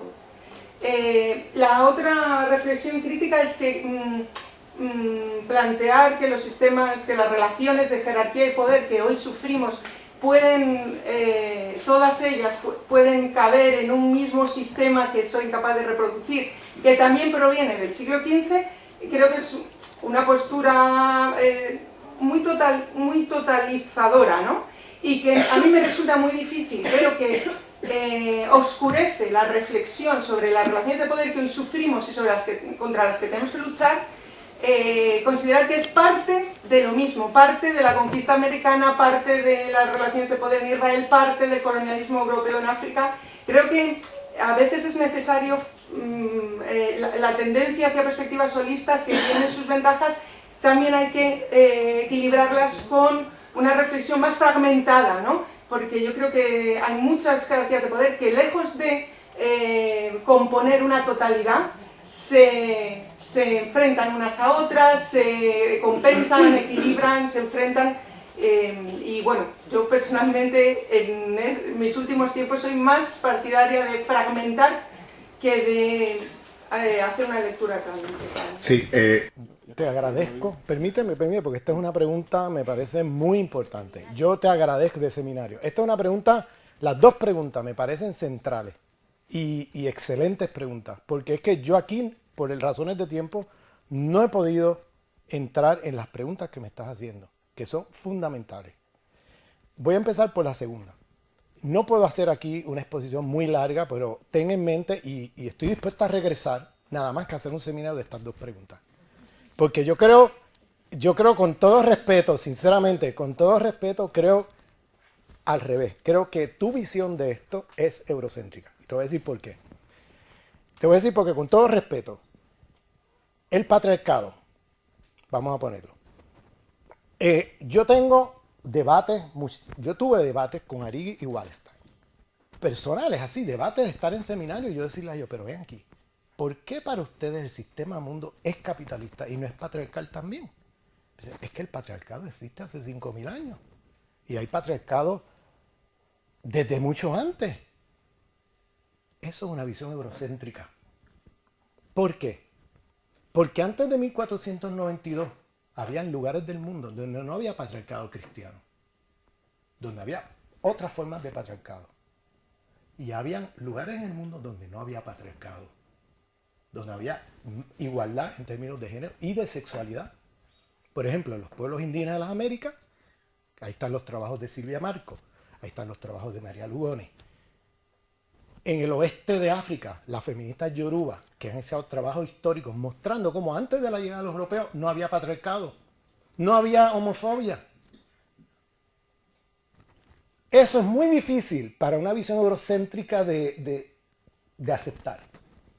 Porque es como, ¿qué me estás diciendo? ¿Que habían lugares mejores a lo que tenía Europa en entonces? Eso choca a oídos eurocéntricos. Porque te estoy diciendo que el mundo era muy diverso a la altura de 1492 y habían lugares del mundo que había patriarcado, pero no era un patriarcado cristiano, que no estoy diciendo que sea mejor o peor, ¿ok? Pero habían lugares del mundo donde no había patriarcado. Y la colonización europea lo que globaliza es el patriarcado cristianocéntrico. Ese es el que se globaliza. Entonces, tienes que ir en la concreta a diferentes regiones del mundo. En unos lugares se encontraron un patriarcado no cristiano y ahí destruyeron el no cristiano e impusieron el cristiano. En otros lugares se hibridizaron con el local y salió un híbrido entre el patriarcado que había allí antes y el patriarcado colonial cristiano. Y en otros lugares hicieron complicidad con el local, no lo destruyeron, ni lo hibridizaron. Hubo lugares del mundo donde habían formas homofóbicas de tipo no cristiana, las destruyeron, impusieron la cristiana, o las hibridizaron, o hicieron complicidad con el local sin imponer el otro. Y hubo lugares del mundo donde no había homofobia, donde no se oprimía a la gente a partir de su preferencia sexual, y lo destruyeron con el patriarcado cristiano. Entonces, esa diversidad hay que tomarla en cuenta. ¿Por qué? Para salirnos de esa idea del feminismo occidental, de que el patriarcado es un sistema de 5.000 años y que ha estado ahí siempre y no sé qué, porque en la medida en que tú pones el mundo de una manera tan homogenizante, de que el patriarcado no es el patriarcado, había muchos patriarcados y había muchos lugares donde no había patriarcado, es una cosa mucho más heterogénea, plantea posibilidades de que si en otros momentos no hubo eso en ciertos lugares del mundo, pues es posible que en el futuro no lo haya. Plantea posibilidades. Los pueblos indígenas de América hoy día, el feminismo indígena está agarrándose de esa historia para ahora no volver al pasado, eso es imposible, pero con herramientas ahí para pensar el futuro desde otras prácticas que existían en esos espacios anteriormente y hacer una crítica al patriarcado, a feministas negras, islámicas, etc. Eso es un gran debate. Entonces, la visión de que es lo que yo le decía a Wallenstein, ¿cómo es que ustedes hablan del sistema mundo, un sistema de acumulación de capital, y dejan de lado el patriarcado? Porque para una mujer indígena en las Américas, lo que llega es un paquete de relaciones de poder, no es solamente un sistema económico, porque allí no había patriarcado cristiano. Eso llegó en 1492. Eso existía en Europa. Pero ¿qué pasa? La visión eurocéntrica es pensar que la historia europea es la historia mundial. Y lo que había en Europa lo había en el resto del mundo. No, lo que había en Europa no lo había en las Américas. Eso llega allá vía la expansión colonial. Y para una mujer indígena en las Américas, el patriarcado cristiano llega allí, el patriarcado mismo. Porque allí, en gran parte de los territorios americanos, no había patriarcado. Llega como parte de un patriarcado cristiano que patologiza las prácticas sexuales y patologiza las prácticas de relación de género que existían allí, para mostrar la inferioridad de los indígenas frente al mundo cristiano de la época. Eso está documentado por muchas feministas que están haciendo trabajo documentando estas cosas. Y te digo esto porque entonces, si eso es así, el patriarcado es una lógica de las relaciones de poder del sistema mundo que no la puedes dejar de lado, que tiene que estar allí junto con la economía política del sistema mundo. No se puede pensar la economía política del sistema mundo sin tener ahí el patriarcado cristiano como forma hegemónica de estructuración de la acumulación de capital. No la puedes dejar de lado. Es una de las estructuras y uno de los ejes fundamentales de la organización de la División Internacional del Trabajo. No puedes dejar eso de lado. Pero ellos lo dejan de lado porque dicen, no, pero si el patriarcado cristiano ya existía miles de años antes. Bueno, pero es una visión eurocéntrica. Que existiera en Europa miles de años antes, en otras regiones del mundo, eso no quiere decir que existía en las Américas. Y si eso no existía en las Américas y llega como parte de un proceso de expansión colonial europea, de creación de este nuevo sistema mundo, pues ya el nuevo sistema mundo no lo puedes llamar meramente capitalista. Porque viene con un eje de relaciones de poder que están ahí, son fundamentales. Bueno, esto es tema para una larga discusión y seminario. El segundo punto, China. Yo rehúso seguir hablando del imperio chino, el imperio otomano, el imperio azteca, el imperio este, el imperio el otro. Yo rehúso seguir usando esa terminología, porque esa terminología vuelve otra vez a reinstaurar un eurocentrismo sobre, otra vez, la historia local de Europa es la historia mundial. Entonces, ¿de dónde viene esto del imperio? Viene de la historia del imperio romano. Entonces, usamos imperio para llamarle imperio a todo. No, los otomanos no eran un imperio, eran un sultanato. Los chinos eran un linaje. O sea, las especificidades de estas estructuras de autoridad política eran muy diversas. Y no la puedes encajar con la noción de imperio que viene de la idea del imperio romano. Y lo proyectamos. Yo acepto que le llames imperio a todo eso el día que tú le llames linaje o sultanato al imperio español. No sé si me sigue. El día que tú le llames a la monarquía católica, el sultanato católico, yo te acepto entonces decirle imperio a los otomanos. ¿Te fijas? O sea, es otra vez agarrar la historia local de Europa y hacer la historia de todo el planeta. No, hay que mirar la especificidad de las formas de autoridad, de dominación que existían en esos otros espacios, que no son las mismas que las del Imperio Romano, y por tanto la palabra imperio es problemática. Eso remite a lo que me dijiste. El libro de Janet Abu-Lughod, Before European Hegemony, antes de la hegemonía europea, te muestra qué era el sistema mundial, el sistema mundo en el siglo XIII. Con China, China era el centro de ese sistema mundo. Y una de las grandes cosas que trabaja Abu-Lughod, que no tengo tiempo de desarrollar, es cómo China nunca fue a colonizar el resto del mundo. Cómo los chinos operaban con otra lógica y de otra manera. Y una de las cosas que ella discute en ese libro es por qué es que Europa se expande colonizando, mientras que China nunca hizo eso en el resto del mundo. Entonces, esa discusión te la dejo ahí porque no hay tiempo de desarrollarla. Pero eso tiene implicaciones para hoy. Porque otra vez decimos, el imperio chino. ¿Quién le tiene miedo a China? Hoy día, ¿quién le tiene miedo a China? Estados Unidos y el capital de allá arriba del norte. El tercer mundo.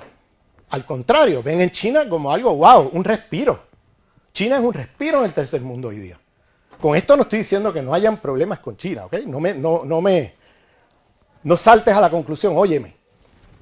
China, ¿qué hace? Occidente va al tercer mundo. Y ahora aquí. Y dice, oye, te voy a dar, o sea, saquea el lugar,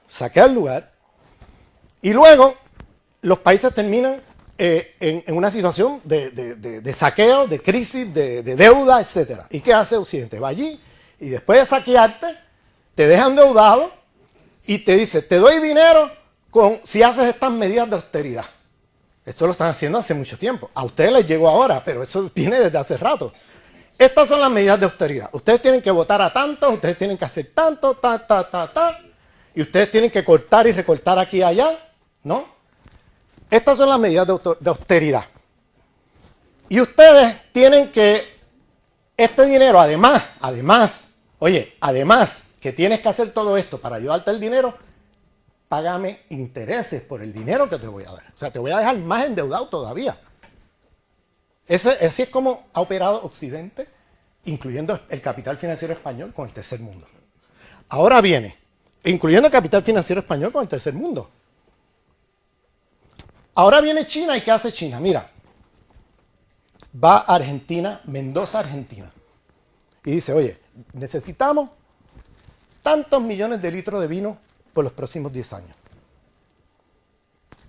Te lo voy a comprar y te lo pago en efectivo hoy. Aquí tienes 10 billones de dólares. O 10.000 millones de dólares. Aquí tienes. No hay intereses. Te pago hoy, adelantado, todo lo que me vas a vender en los próximos 5 años. No hay intereses. Tú no quedas endeudado. Tú tienes una suma de dinero enorme. ¿Y qué te dicen los chinos? Mira, recomendación. Hace falta un puente aquí. Hace falta un puerto allá. Hace falta no sé qué. Es una recomendación. Tú haz lo que tú quieras con el dinero. Nosotros no nos metemos ahí, pero recomendamos que ese dinero se use para levantar la infraestructura aquí. Recomendación, nada más. No se meten con tropas, no se metan a decirte qué idioma tienes que hablar, cómo tienes que rezar, a qué Dios le tienes que rezar, qué universidad tienes que poner. Ellos no se meten allí. Aquí está el dinero adelantado, no te vas a quedar endeudado. Y con ese dinero tienes la oportunidad, o te lo robas y te lo echas al bolsillo, o lo inviertes en infraestructura en tu país. Están haciendo eso en África, en el Medio Oriente, en Asia, en América Latina. Por eso es que la crisis, no hay crisis mundial. Las economías del sur están, como dicen en inglés, booming. Están en... ¿Por qué? Por el factor China. Porque China, ¿qué hace? Te compra adelantado y te da en efectivo sin cobrarte intereses. Occidente te saquea y luego te deja dinero con condiciones de que tienes que hacer todo esto, privatizar todo esto, etcétera, y luego de que tienes todas las políticas de autoridad, te da el dinero pero con intereses. Y te deja ahorcado. Entonces, para un país del tercer mundo que ha estado viviendo este saqueo, ¿no? Por mucho tiempo, llega a China así, pues es un respiro. Yo no estoy idealizando. El problema con China es el siguiente, porque, lo otro que hacen es, Occidente viene, invierte en las minas de tu país, o invierte, ¿y qué hace? Agarra la mano de obra barata, o sea, la gente de ese lugar, y saquea el sitio, superexplota a la gente, destruye la vida de un montón de gente. China llega, invierte en vivienda, por ejemplo, que están produciendo vivienda en masa en África, y vienen con sus propios esclavos de la China. No explotan a nadie allí. No joden a nadie allí. Para efectos del... Por favor, escúchame, Alicia, escúchame, antes de que reacciones. Óyeme, no explotan a nadie, te adelantan el dinero, te dejan miles y miles de casas allí a precios baratísimos. ¿A costa de qué? De su propia gente. Entonces yo rehúso seguir en esa visión eurocéntrica de seguir hablando... China es un país imperialista y proyectas allá lo mismo que acá. Lo mismo que ha sido Occidente. Esto es otra cosa. Yo no tengo las categorías de nombrar esto. Lo único que te digo es que Occidente siempre operó destruyendo a los otros pueblos, destruyendo a los otros lugares y apropiando riqueza para acá. Esta gente opera de otra manera. Esta gente destruye a su propio pueblo y levanta a los otros. Bueno. Entonces, allá hay una lógica que yo no tengo las categorías y reconozco ahí mi desconocimiento para yo poder hacerte un análisis conceptual de qué rayos es China. Yo no sé bien de qué es eso, porque opera con una lógica que no tiene nada que ver con lo que hemos conocido por los imperialismos occidentales. Entonces, decirle imperio y proyectar para allá todo lo que Occidente ha hecho con el resto del mundo es muy problemático. Encima de eso, de que tienen trabajo esclavo allí, de sobra, con el cual van, con ese mismo trabajo esclavo, a África a construir cosas. Claro, para la población del tercer mundo es un respiro, porque traen dinero, traen cosas súper baratas, vivienda, un montón de cosas, frente a Occidente, que ha venido a saquear el sitio, ¿no? Pero ¿a costa de quién? A costa de los chinos. Entonces, aquí hay un problema, ¿no? Que también es un problema, pero yo no sé cómo nombrar esto, yo no tengo las categorías, yo no puedo proyectar, porque si hago eso, que es un poco lo que tú me estás invitando a hacer, caigo entonces en un tipo de eurocentrismo, de yo usar las categorías de lo que ha sido históricamente los imperialismos occidentales y proyectarlo en China. Y China es otra cosa, y por eso los pueblos del tercer mundo hoy día ven en China como un respiro, como... Así, después del saqueo de Occidente, llega China con todos estos programas y todas estas cosas, y digo, bueno, esto es un respiro frente a que esto otro. No es que yo estoy diciendo idealicemos a China, wow, China es... Eso no es lo que yo estoy diciendo. Mira lo que te digo, traen sus esclavos a costa de su propia gente. Es otra lógica ahí, que yo no la entiendo. Pero tiene unos efectos a nivel mundial muy diferentes al de Occidente. Y eso hay que teorizarlo y conceptualizarlo con su propia especificidad. No podemos proyectar ahora, como siempre ha sido la historia del pensamiento occidental, las categorías con que tenemos a mano para haber entendido los imperios occidentales, ahora proyectarlas para allá y todo es imperio. Entonces, esto es tema para largo, un seminario largo. No estoy diciendo que estés de acuerdo conmigo, pero trata de entender la lógica de la cual estoy partiendo, que no es una lógica eurocéntrica para nada, es al contrario, es una crítica a la lógica eurocéntrica de la que estoy partiendo. Y por eso hablo de un sistema mundo capitalista, patriarcal, moderno, colonial, donde meto allí toda una serie de categorías que en el pensamiento eurocéntrico no lo meten allí porque dicen, no, eso está aquí hace miles de años. Sí, eso está aquí, pero no allá. Y si no estaba allá, entonces eso es parte del paquete del sistema mundo, que no me lo puedes dejar de lado. Es una visión eurocéntrica, no meterlo allí, que es mi crítica a Wallenstein. Y lo mismo te digo de lo de los imperios otomanos, imperios, no, eso no son imperios, eso es otra cosa y hay que mirarla en su especificidad. Que tiene problemas, claro que los tiene, yo no estoy idealizando, pero hay que mirar las cosas en la concreta y en su especificidad sin proyectar en el otro lo que ha sido lo mismo aquí. Ese es mi llamado. Yo creo, bueno, va siendo hora de que terminemos, pero claro, yo no que me tocó aquí moderar, también no me quiero quedar sin mi pregunta. Y entonces, va también en el sentido de que plantea Alicia de la invisibilización, pero en otra dirección. Porque claro, los argumentos estos que estás dando ahora sobre lo de China, yo creo que los pueblos del tercer mundo no sé si estarán tan unánimes en la bienvenida, porque si les preguntamos a los obreros o los campesinos del sector textil que tengan que ver con el sector textil, por ejemplo, en muchas partes del tercer mundo nos encontraremos que no están tan felices de cómo se desarrolla China y en qué basa su desarrollo y quién es perjudicado de ese desarrollo. Eso uno. Y segundo, yo también le veo problema, o sea, no sé si es el mismo problema que ve Alicia, pero lo veo es similar, solo que localizado en el otro extremo. La dualización está entre el norte, la fortaleza del norte de Europa y todo el resto del mundo, nos invisibiliza dos cosas a las que tú también una a la que te has referido y la otra que no aparece en todo el análisis que hace. Una es cuál es el papel que juegan los que se benefician, incluso estando en un lugar periférico. Nuestros bancos, para no ir muy lejos, para concretarlo. ¿En qué dinámica, en qué lugar están? Efectivamente son subalternos de los alemanes y de los británicos, pero siguen teniendo su rol autónomo, por ejemplo, para explotar o para mercantilizar en América Latina. O recolonizar, aquí sí es recolonizar América Latina. Y eso uno. Y segundo, me voy a ceñir al ámbito de la universidad, de la privatización de la universidad.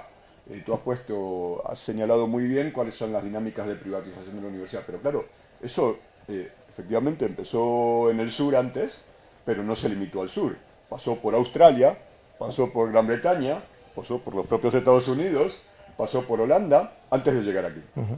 Antes de llegar aquí. Entonces, ¿dónde se acaba el norte y dónde empieza el sur?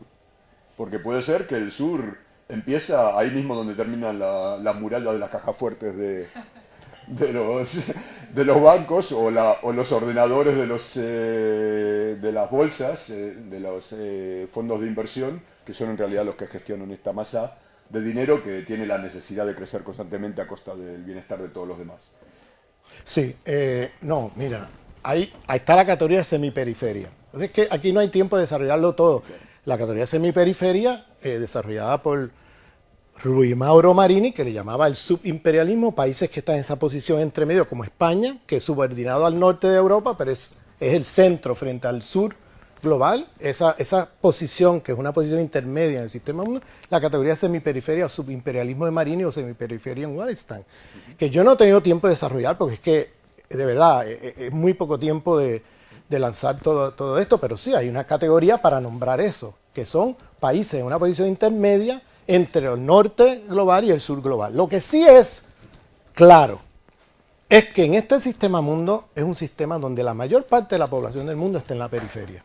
Y no puede ser de otra manera, porque la manera como opera este sistema es precisamente saqueando riqueza de otras partes y concentrándola en las partes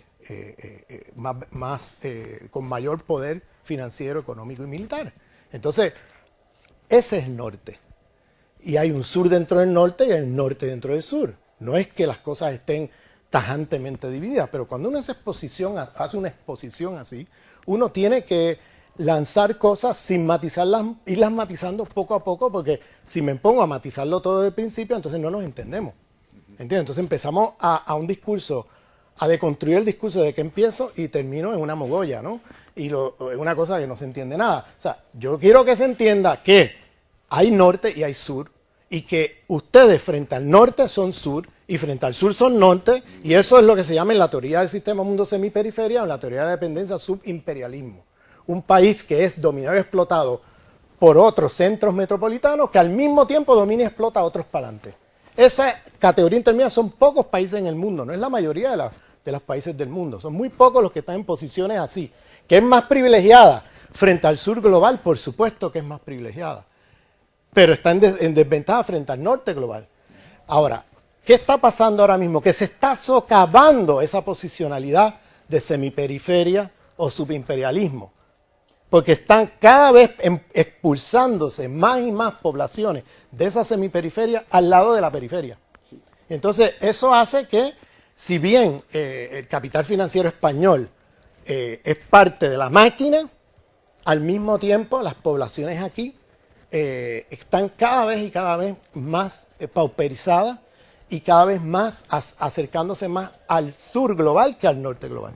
Entonces, esa matización yo creo que es importante y era un poco lo que quería enfatizar, y que ustedes están siendo también racializados por ese norte global. A eso era que quería llegar. Pero claro, luego de hacer una exposición así, donde uno usa categorías duras un poco para lanzar los temas, luego podemos ir matizando con calma. Bueno, pero sí, esto, ¿entiendes? Y perdona, tu segunda pregunta era... Esto, ¿dónde se acaba el sur? Porque las Sí, mismas políticas se aplican eso. Claro, pero es que sí. Yo estoy de acuerdo contigo de que la fase actual es traer la maquila, devolver la maquila aquí, al sur de Europa. Sí. Pero claro, es en el camino de implantarla también en el norte. Claro, no se van a parar, no hay una cuestión aquí epistemológica, ni civilizatoria, ni cultural para parar. Es el camino, o sea, empiezan por el sur y van avanzando hasta donde lleguen, hasta donde se les deje. Donde se les deje, claro. Pero el problema ahí es que no podemos borrar la frontera norte y sur. La frontera norte-sur sigue existiendo. Lo que pasa es que eso se contrae y se expande, dependiendo de los diferentes momentos de expansión y contracción del sistema mundo. Hay momentos donde se expande, en estos últimos 20 años se contrae el sur y ustedes entran un poquito más al norte y luego venimos a la llamada crisis financiera y ustedes vuelven y se expande otra vez el sur y ustedes entran ahora más dentro del sur que dentro del norte. Esos países semiperiféricos siempre están en este limbo de un lado para otro dependiendo del contexto de la economía mundial. Cuando la economía mundial está floreciente, entonces hay para incorporarlo, ¿no?, frente a ese otro sur. Y ustedes se comprenden en una muralla para contener al sur de alguna manera. Y luego, cuando eso entra en crisis, pues ya la frontera vuelve y se dibuja de otra manera y ustedes son expulsados hacia afuera. Ese movimiento está ahí. Y cuando tú dices, bueno, eso va a seguir hasta el norte, yo tengo mis dudas sobre hasta dónde va a llegar eso, porque fíjate, en el norte ellos conciben, por ejemplo, en Alemania, ellos conciben a sus trabajadores alemanes como parte de su mundo, de esa zona de gente civilizada, superior, etc. Entonces, ahí se gestionan los conflictos de otra manera. A la gestión de los conflictos en esa zona del ser, ¿no?, ahí entro en la teoría de Fanon, ahí se gestiona de otra manera, porque ahí se hacen concesiones políticas y económicas que usualmente no se hacen en otros territorios del planeta. Pero se Entonces, les extorsiona de la misma manera que nosotros. Sí. A los sindicatos alemanes se les dice, bueno, se extorsiona, pero los salarios, el nivel de vida, los derechos ciudadanos, etcétera, etcétera, son muy superiores a los del sur de Europa y a los del sur global ni hablar. Entonces, ¿por qué se hacen concesiones allí que no se hace en el resto del mundo? Por una sencilla razón, porque esos obreros son oprimidos, pero están dentro de esa zona del ser de aquellos que son reconocidos como parte del reino del humano. Y entonces ahí se hacen concesiones. Lo mismo pasa con los obreros blancos norteamericanos, donde al obrero blanco norteamericano históricamente siempre se le hizo concesiones que no se le hizo al negro, ni al latino, ni al otro. Entonces, ese tipo de estructura racial de la que he mencionado, que es estructurante del sistema mundo, no es solamente a nivel del capitalista y del obrero, es que dentro de la propia clase obrera está jerarquizada mundialmente entre aquellos que viven los privilegios del norte y aquellos que no los viven. Entonces, eso tiene que ver con esta dinámica racial de la que he mencionado, porque esos obreros del norte explotados y esas mujeres oprimidas en términos patriarcales en el norte tienen acceso a derechos, recursos, etcétera, que no tiene acceso el resto del mundo. ¿Y por qué allí sí y allá no? Porque allí los sectores dominantes hacen concesiones que no lo hacen en otros lugares, pero en otros lugares se manejan estos conflictos de otra manera, donde la violencia se convierte en un mecanismo. El único mecanismo disponible de control. Exactamente.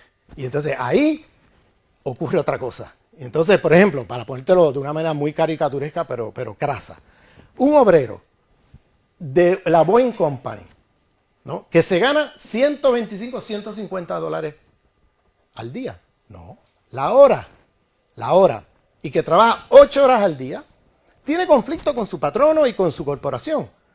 Se va a la huelga, hace una manifestación, trata de organizar un sindicato, pero ahí, como dice Boaventura de Sosa Santos, encima de la línea abismal, se gestionan los conflictos de otra manera. Es decir, ahí se usan mecanismos de regulación, derechos civiles, derechos ciudadanos, derechos obreros, derechos de esto y lo otro, derechos de la mujer, y discursos emancipatorios. Igualdad, fraternidad, autonomía, libertad, no sé qué. Y ahí se hacen concesiones porque ese es el mundo de los humanos.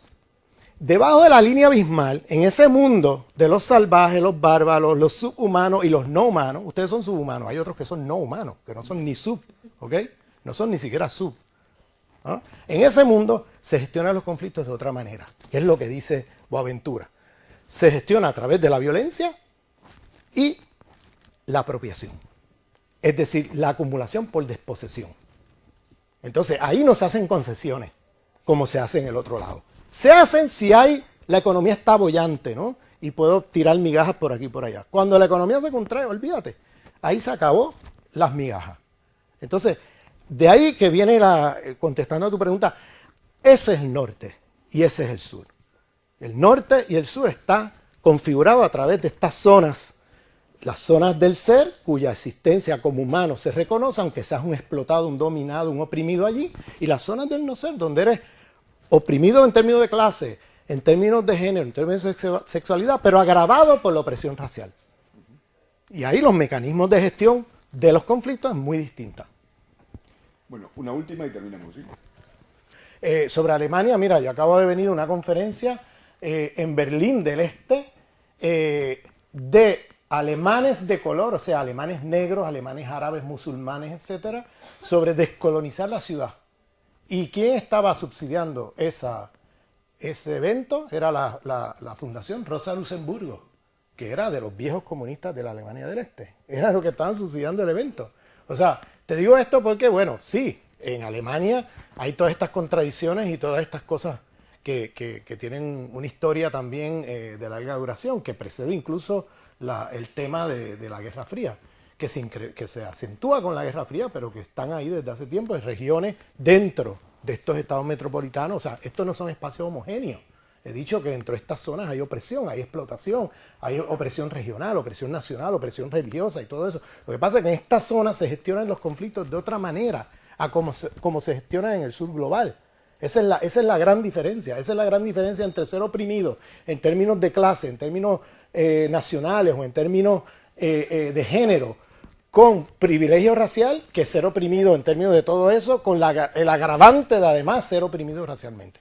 Eso establece una diferencia. Cuando dije lo de la Boeing Company, ¿no?, del obrero que está allí ganándose 125 la hora, ¿no?, y que trabaja 8 horas y que organiza un sindicato y que puede ir a hacer una demostración y no lo matan, la vida no se juega ahí, pero en una mujer, una maquiladora que gana $2, no la hora, sino al día, trabajando 14 y 15 horas al día, sabe que si trata de organizar un sindicato o si hace una movilización, ¿no?, contra su patrono, se juega la vida. Ahí está la diferencia entre los condenados de la tierra de Fanon, ¿no?, que viven en el infierno no cuando se mueran, sino aquí, en el planeta Tierra, ¿no?, y aquellos que son dominados y explotados en la zona del ser, como diría Fanon. Entonces, esa es la diferencia que quiero apuntar, ¿no?, de que no nos olvidemos de que en el sur global estas cosas operan de una manera todavía más dramática y más terrible en términos de las consecuencias de lo que significa ser oprimido, con el agravante de además ser oprimido en términos raciales, ¿no? Entonces, en ese sentido sí, hay una diversidad al interior de la zona del ser, pero que tenemos que tener en cuenta las diferencias con lo que ocurre en la llamada zona del no ser, de aquellos inferiorizados racialmente. Sobre el cuestionamiento que me hace el compañero, te deseo buena suerte. O sea, no tienes que por qué coincidir con mi análisis. Si tú quieres seguir sosteniendo la lógica de acumulación, clase y todo eso, y con eso tratar de entender el mundo y tratar de ver adelante. O sea, yo no soy antimarxista. Yo no soy antimarxista. Yo lo que sí llamo es a la descolonización del marxismo. Es decir, de que si vas a usar el marxismo, descolonízalo de su sesgo economicista, eurocéntrico, etcétera. Hay que meter otras coordenadas allí para dar cuenta de la complejidad del mundo, eso es todo. En el caso de lo que me está señalando de China. Sí, de lo de China, de que tiene bases militares en África y todo eso, oye, perdóname, pero yo no conozco hasta ahora ningún lugar que la China haya invadido, excepto sus regiones limítrofes, que han sido históricamente las regiones del linaje chino, ¿no? Fuera de eso, China no ha lanzado ninguna invasión militar y bases militares. Yo quisiera saber dónde están esas bases militares, o sea, en qué país están las bases militares chinas. O sea, China no tiene una política expansionista militar, no tiene bases militares en África, ni en ningún lugar del mundo, y lo que hacemos con esto es seguir proyectando en China lo que Occidente ha hecho todo el tiempo. Y China es otra cosa, es otro animal que hay que mirar en su especificidad. Yo lo que estoy llamando la atención es que ahora no vengamos otra vez con el paradigma eurocéntrico a proyectar en la China lo que ha sido históricamente los imperios occidentales. Vamos a ver qué es China en su propia especificidad, vamos a ver de qué se trata eso, antes de empezar a meterle categorías y proyectar allí lo que ha sido históricamente los imperios occidentales. Ese es todo mi llamado. Yo no estoy idealizando a la China, fíjate que dije, oye, quienes están jodidos ahí son los chinos en eso, porque son los que ellos superexplotan y a través de la cual hacen todas estas políticas en África, en todos estos sitios, es a través de traerse su trabajo semiesclavo de la China. Ellos no emplean a nadie fuera.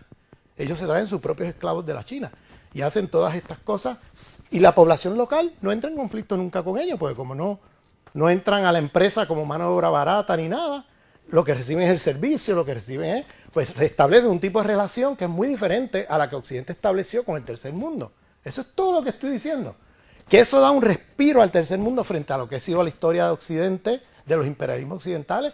Eso ha sido como una especie de bendición momentánea para los países del tercer mundo.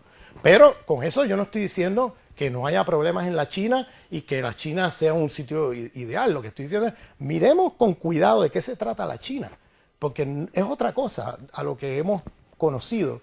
En el tema ecológico, ahí sí que te digo que están imitando el modelo occidental. O sea, el tema ecológico es un desastre en la China.